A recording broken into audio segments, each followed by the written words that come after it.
আল্লাহ তাআলা নবী মুসা আলাইহিস সালামকে 9টি মুজিজা দিয়েছিলেন।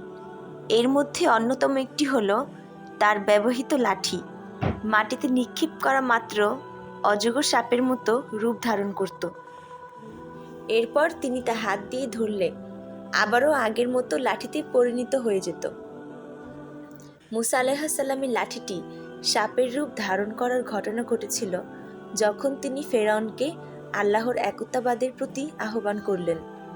তখন সে কোনো যুক্তিতর্ক না মেনে সরাসরি মুজিজা দেখার দাবি করতে লাগলো এবং বলল, বাস্তবিকই যদি তুমি কোনো মুজিজা নিয়ে এসে থাকো তাহলে তা উপস্থাপন করো, যদি তুমি সত্যবাদীদের অন্তর্ভুক্ত হয়ে থাকো। মুসা আলাইহিস সালাম তার দাবি মেনে নিয়ে স্বীয় লাঠিখানা মাটিতে ফেলে দিলেন, আর অমনি তা এক বিরাট অজগরে পরিণত হয়ে গেল। ঘটনাটি ফেরাউনের রাজদরবারে সবার সামনে সংঘটিত হয়েছিল।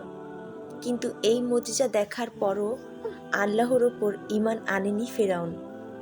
উল্টো এই ঘটনাকে জাদু বলে উপহাস করেছিলেন।